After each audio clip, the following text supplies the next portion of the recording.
Assalamualaikum warahmatullahi wabarakatuh. Perkenalkan, nama saya Serly Yustin dari Program Studi Akuntansi S1 Universitas Negeri Makassar. Pada video kali ini saya akan membahas soal dari materi konsep elastisitas.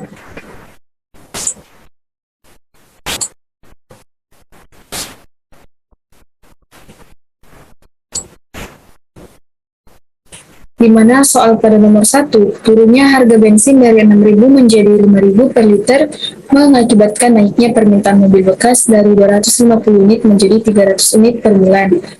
Hitunglah elastisitas harga silang permintaan mobil bekas tersebut.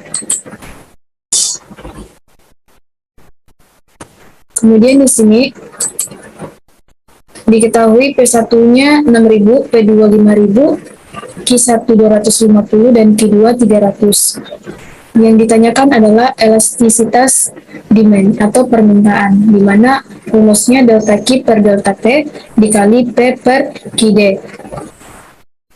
Kemudian kita jabarkan ke bawah, yaitu di mana delta Q itu Q2 dikurangi Q1 dan delta P adalah P2 dikurangi P1.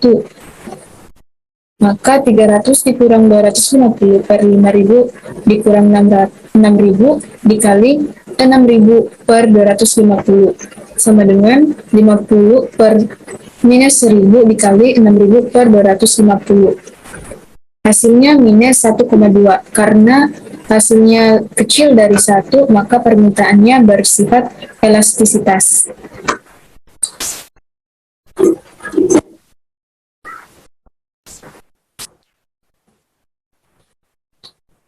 Kemudian nomor 2, pada tahun 2014 harga gabah 250.000 per KWT dan tahun 2015 menjadi 270.000 per KWT. Permintaan beras tahun 2014 sebesar 450 ton dan tahun 2015 menjadi 445 ton. Hitunglah elastisitas harga permintaan beras tersebut. Kemudian di sini diketahui P1-nya sama dengan 250.000, P2-nya sama dengan 270.000, dan Q1 450 ton dan Q2 445 ton.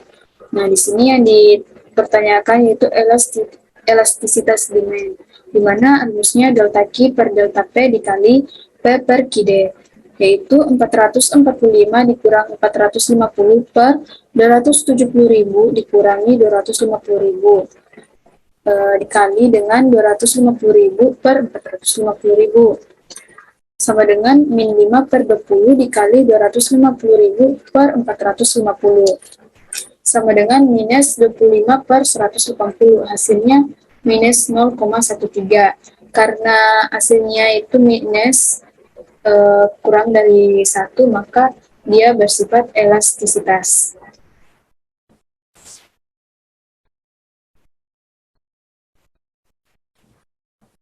Kemudian selanjutnya, berdasarkan tabel di bawah ini, carilah elastisitas permintaan dari masing-masing komoditi, yaitu X, Y, dan Z, serta tentukan bagaimana sifat permintaan dari ketiga komoditi tersebut. Nah, di sini adalah dalam tabel sini sudah diketahui komoditi Y, komoditi X, komoditi Z, harga dan jumlah sebelum dan sesudah. Komoditi Y, kita memakai rumus elastisitas permintaan, di mana kita kasih masuk nilai yang sudah tertera di dalam tabel tersebut, yang sudah diketahui, di mana delta Q per delta P kali P per QD. Disubstitusi masuk yaitu 30 dikurangi 50 per 60 dikurangi 40 dikali 40 per 50. Sama dengan minus 20 per 20 dikali 40 per 50. Hasilnya minus 4 per 5 atau minus 0,8. Selanjutnya komoditi X, yaitu sama ya seperti yang tadi, kita menggunakan rumus elastisitas demand. Dimana 50 kurang 40 itu 10, dan 20 kurang 30 itu minus 10, dikali 30 per 40, sama dengan minus 3 per 4 atau minus 0,075.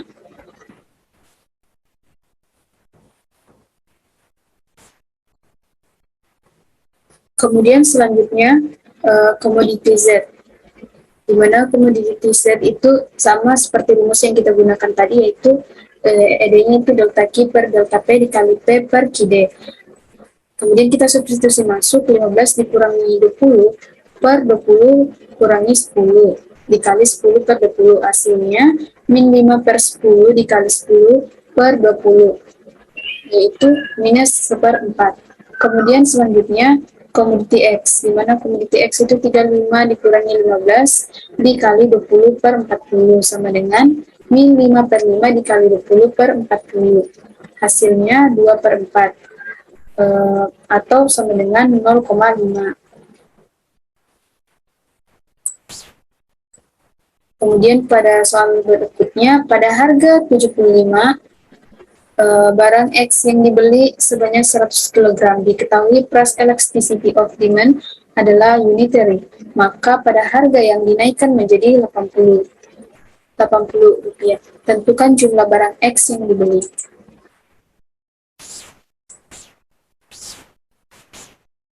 Unitary adalah ED-nya sama dengan 1.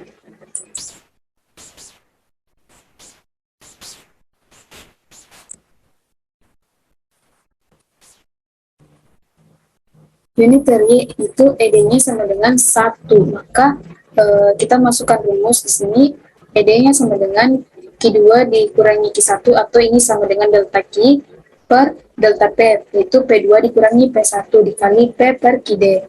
Maka nilai ED sudah diketahui di sini. Kalau unitary maka ED-nya sama dengan 1, maka kita masukkan nilai di sini 1 sama dengan Q2 dikurangi 100. Karena kenapa di sini Q2-nya belum? Karena Q2 yang di sini yang dicari, maka belum kita temukan nilainya.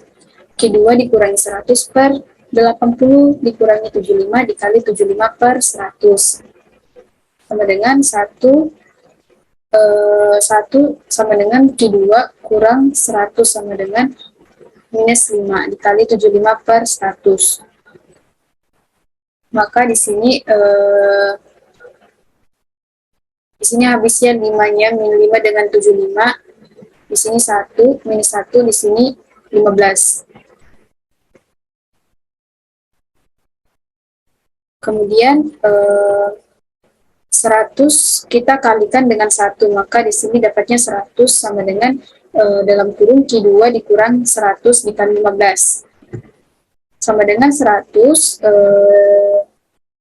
kemudian 15 Q2 ini dikali masuk ya, Q2 dikali 15 dikurang 15 dikali 100, maka hasilnya 15 Q2 kurang 1500.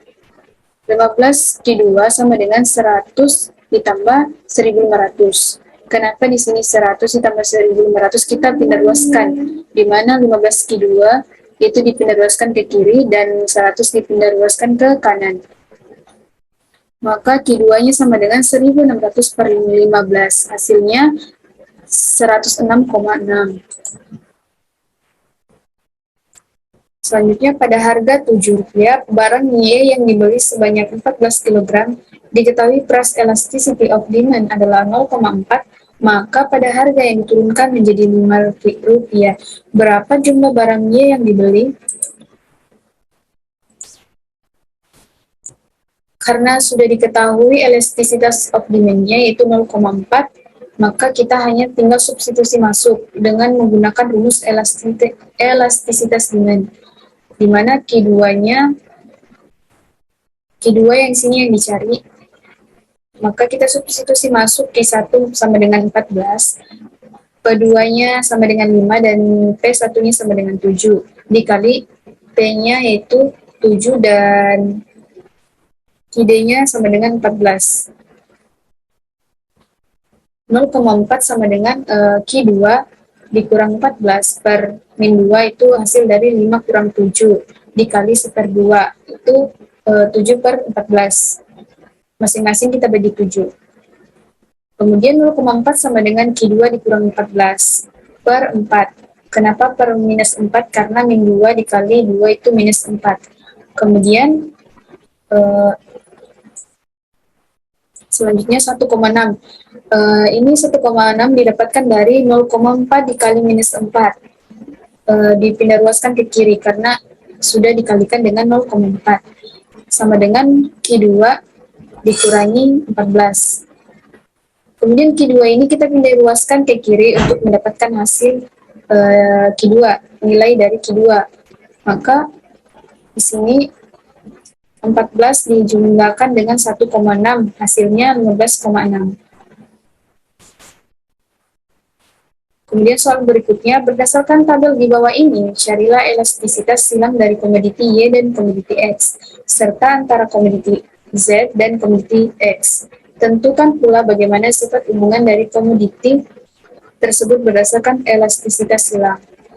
Kemudian di sini dalam tabel ini sudah diketahui nilai dari komoditi Y, X, dan Z sebelum dan sesudah.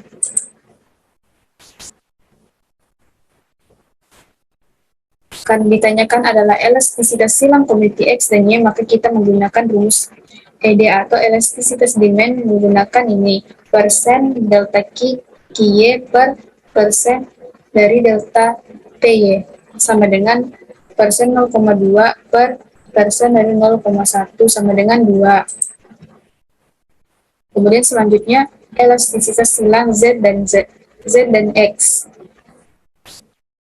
di mana rumusnya itu ya ini, ED sama dengan persen dari delta GZ per persen dari delta PX sama dengan min 0,3 persen per min 0,5 persen. Sekian dari saya, kiranya apa yang saya sampaikan boleh menambah wawasan bagi teman-teman. Wassalamualaikum warahmatullahi wabarakatuh.